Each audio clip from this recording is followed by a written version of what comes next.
Are you tired? Tired of being an easy target for pain?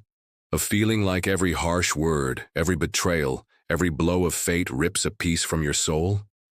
You've delved into the depths of your own mind, perhaps following the intricate maps of masters like Carl Jung, naming your shadows, your complexes, your inner demons, only to find that knowledge by itself hasn't made you bulletproof. The understood wound still bleeds. This is the burden many carry in silence, the sense of chronic vulnerability, the paralyzing belief that the world is a minefield and you are doomed to stumble. You don't seek a childish denial of pain, a toxic positivity that insults your intelligence. You seek something real, a strength that doesn't break, a way to face the darkness, smile at it, and emerge not just unscathed, but transformed. What if I told you that this indomitable strength lies in no superficial technique, in no miraculous cure that the self-help market tries to sell you? What if I told you that psychology, even in its deepest currents, often fails to deliver the master key to true invulnerability? Today, we won't just talk about Viktor Frankl. We will unearth the brutally honest and profoundly liberating secret he bequeathed to us, a secret that makes conventional approaches to suffering look like child's play. Prepare to discover the last human freedom, the secret weapon that will ensure nothing and no one will ever truly hurt you again. This isn't advice, it's a deprogramming. Modern society, and much of popularized psychology, has sold us a seductive idea. To be strong, to no longer be hurt, you must first become an archaeologist of your own psyche. Dig deep, they tell us.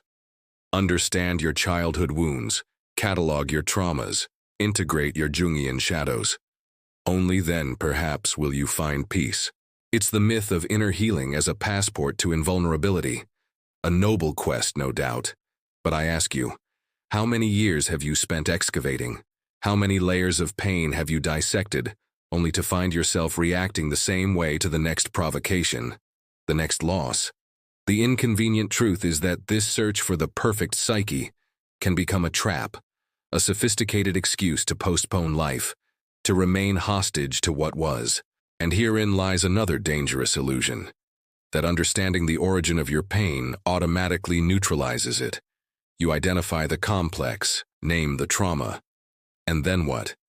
The pain, like a stubborn ghost, continues to haunt you. The diagnosis, however precise, is not the cure. The map of the prison is not freedom. Think of it this way. Many are taught to be meticulous curators of the museum of their psychic scars.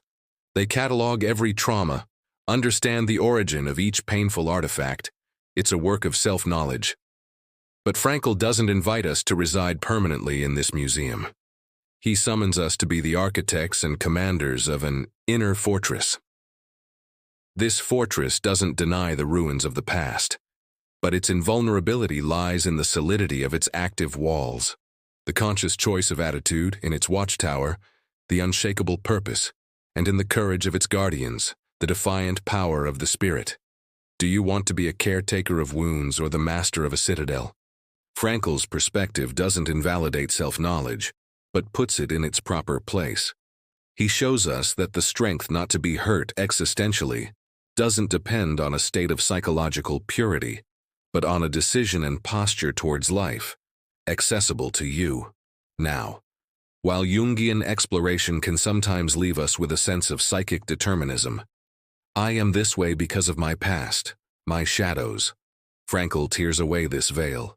His epiphany, forged in the most unimaginable of hells, reveals a truth that many systems of thought only touch upon or ignore entirely. Between the stimulus, the excruciating pain, the cruel provocation, the crushing tragedy, and your response, there is a space that may seem infinitesimal, but which contains a universe of power. In that space lies your ability to choose your attitude, your inner response. This and only this is the last of the human freedoms, a freedom that no one, no circumstance can take from you. Imagine a power so absolute that not even the most tyrannical of fates could touch it. This power isn't in avoiding pain, but in disarming it on the only battlefield that truly matters, your mind. While Jung offers us the map of our inner labyrinth, Frankl hands us the master key that opens all its doors outwards, regardless of how complex the labyrinth may be. And that is your inalienable dignity. It's not about controlling the external world, an impossible task. It's about mastering your internal world. It's the difference between being a leaf in the wind, carried by every gust of emotion and circumstance, and being the mountain, which stands firm while storms rage around it. This is Frankl's radical promise. But how do you cultivate this last human freedom? How do you transform this epiphany into a lived reality? Frankl doesn't just leave us with the revelation. He offers us an arsenal.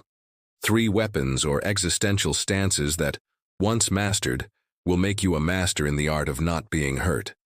First, forget the foolishness that being strong is not feeling, or that feeling deeply makes you weak. That's a lie that disarms you.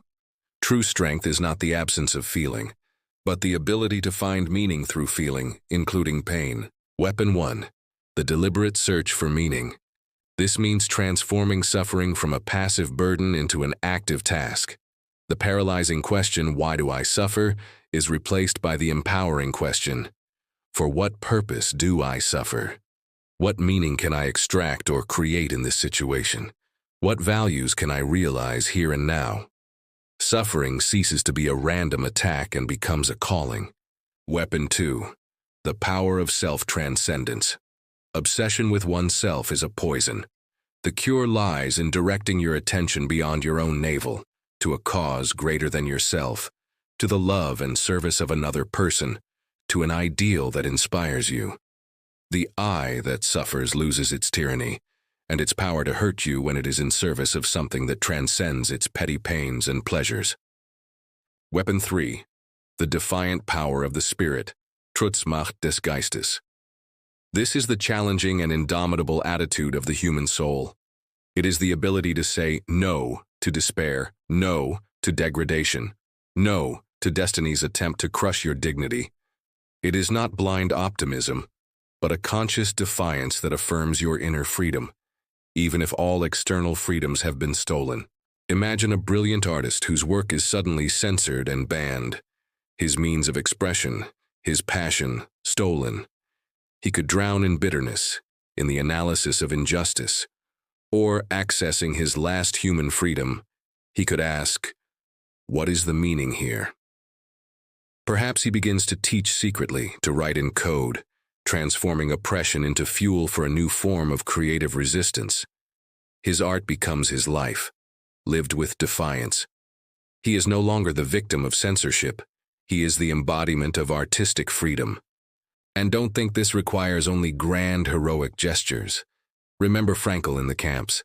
His invulnerability was woven in the daily, almost invisible micro-choices, sharing a crumb of bread, offering a word of solace, finding beauty in a sunset seen through barbed wire. Each act, an affirmation of his last human freedom. If this perspective that challenges the conventional has already begun to ignite a new light in your mind, a simple gesture of acknowledgement helps to spread that spark. Internalizing the last human freedom and its arsenal will not make you immune to physical pain or sadness. Life will continue to present its challenges. But something fundamental will change.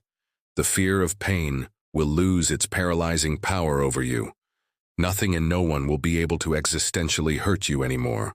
This has nothing to do with the superficiality of be positive. Frankl, who faced the abyss of horror, doesn't offer good vibes. He offers what he called tragic optimism, the ability to say yes to life in spite of everything, to find meaning even in the face of inevitable suffering. Invulnerability is not born from rose-tinted glasses, but from a spirit forged in the fire of reality. And don't make the mistake of thinking this philosophy is only for survivors of catastrophes. This is another myth that prevents you from accessing this power. Frankl's legacy is a preventive and continuous strategy for building an inner fortress in your daily life. The last human freedom is your weapon to face the toxic boss, the romantic disappointment, the financial crisis, the unexpected illness.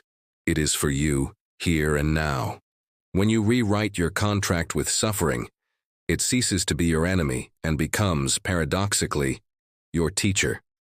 You learn that every difficulty is an opportunity to exercise your freedom, to realize a value, to become stronger, deeper, more human. The goal is not a perfectly balanced psyche, a Jungian ideal of totality that can be a distant mirage. The goal is a life lived with an unshakable purpose, an inner freedom that flourishes despite the imperfections of the world and of oneself. This is what it means to be truly wound-proof. We will continue to delve into the truths that liberate. If this journey of deprogramming is what you seek, ensure you are with us for the next revelations. How many mental prisons have you built yourself, believing that understanding pain was enough? Let that question echo. The truth, as always, is brutal, but incredibly liberating. For too long, perhaps you've been led to believe that your ability not to be hurt depended on external factors, on the benevolence of others, or on an endless archaeological dig into your own mind.